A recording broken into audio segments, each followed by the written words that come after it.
오전 질의 마지막 순서입니다. 존경하는 이광일 의원님 질의해 주십시오. 저죠? 이광일 의원. 네. 계획된 질의를 좀 순서를 바꿔야 될 것 같습니다. 충북 청주시 상당구 이광일 의원입니다. 후보자님 국가보훈부 장관 후보자로 지명되신 거 일단은 축하드립니다. 오늘 잘 해명하셔서 장관으로서 소임 다 하시길 바랍니다. 몇 가지 간단하게 묻겠습니다. 역시 간단히 질문했으니 간단히 답변해 주십시오. 헌법 전문에 따라 대한민국은 임시정부의 법통을 명확히 개성하고 있다. 이렇게 답변하셨습니다. 헌법상 대한민국은 1919년 임시정부 수립을 건국의 법통으로 하고 1948년은 정부 수립일입니다. 맞습니까? 맞습니다. 후보자께서는 가장 존경하는 역사적 인물을 백범 김구 선생님이고 가장 존경하는 대통령은 김대중 대통령이라고 답변하셨습니다. 맞습니까? 12.12와 5.16은 군사 쿠데타라고 답변하셨습니다. 맞습니까? 맞습니다. 지난 윤석열 정부의 뉴라이트 보호는 헌법 정신과 역사적 정통성을 훼손하고 국민 통합을 저해하는 정치적 보훈이라고 보는데 동의하십니까? 네. 네, 답변 잘 들었습니다. 제가 보기에 보훈 업무에 대한 행정 경험이 없으시기 때문에 이거 좀 미숙한 거는 저도 인정을 하겠습니다. 그러나 지금 답변을 들어보면 제가 보기엔 역사의식과 국가관, 보훈의식이 상당히 훌륭하신 분으로서 보훈부 장관에 더없이 적합한 분이라고 저는 생각을 합니다. 자, 우리 헌법은 대한민국이 임시정부의 법통을 계승한 나라임을 분명히 알고 있습니다. 그러나 지난 윤석열 정부는 이러한 헌법 정신을 지속적으로 무시하고 훼손했습니다. 자, 보실까요? 윤석열 정부 역사적으로 검증된 항일 독립운동의 정신을 이념 편향이라는 이름으로 매도했습니다. 대통령실과 여권 주요 인사들은 홍범도 장군의 흉상 육사에서 이전하려고 했고요. 김영석 독립기념관장과 박이택 이사, 이 사람은 대표적인 뉴라이트 성향 인사입니다. 그런데 보훈 요직에 앉혔습니다. 독립운동의 가치와 항일 역사 서사의 공공적 계승을 체계적으로 축소 왜곡하려는 시도를 지속해 왔습니다.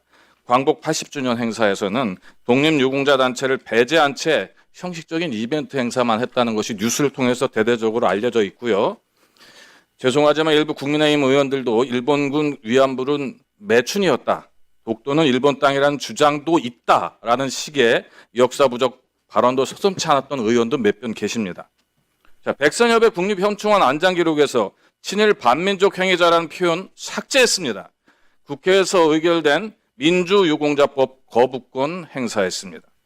뿐만 아니라 국가보훈부가 관리하던 친일 귀속재산 일부를 친일파 후손에게 수의계약으로 매각한 적이 있습니다. 고운 행정의 근간을 훼손하고 나라를 되찾기 위해서 목숨을 바친 소년들의 명예를 국가가 스스로 짓밟았던 게 이전 정부입니다. 윤석열 본인은 지금도 내란죄, 외환죄 등 헌정질서 파괴 행위에 대한 수사와 재판을 받고 있는 피의자 신분입니다. 헌법과 국가 정체성 수호의 최전선에 있어야 할 대통령과 그 정부가 오히려 헌법과 보훈 가치를 훼손하는 데 앞장섰던 것입니다. 자, 후보자께서는 질문입니다. 윤석열 정부의 보훈 정책 기조가 국가의 헌법적 정통성과 보훈 철학에 부합한다고 생각하십니까? 안타깝지만 제가 느끼기에는 이념에 의해서 보훈 정책을 하다 보니까 사회 갈등을 오히려 증대시키지 않았나 이렇게 판단합니다. 좋습니다.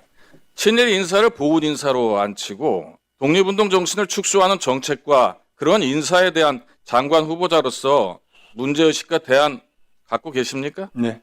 좋습니다. 나중에 기회 있으면 듣겠습니다. 윤석열 정부가 보훈을 이념 갈등과 정치 편향의 수단으로 전략시킨 것에 대해 후보자께서는 문제의식과 개선 필요성을 인식하고 계십니까? 네네.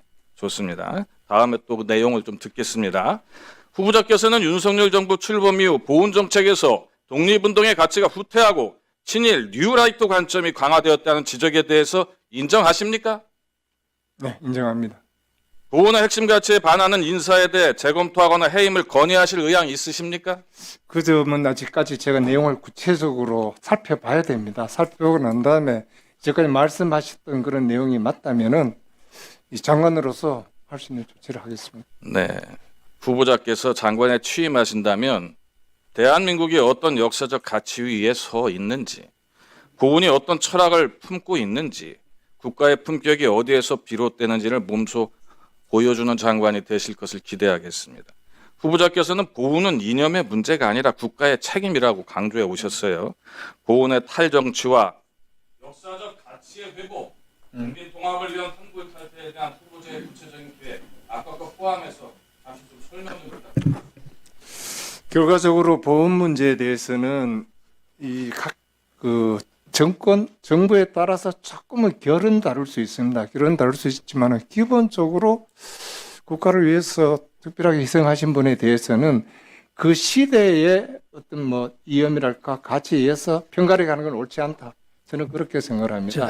그 행위 자체 했던 그 당시에 여러 가지 공적으로 가지고 우리가 수운을 하고 서운을 했으면은 그걸 존중하고 또 세월이 조금 바뀌었다 해서 그걸 다시 폄훼하는 것은 옳지 않다. 이렇게 판단합니다. 자,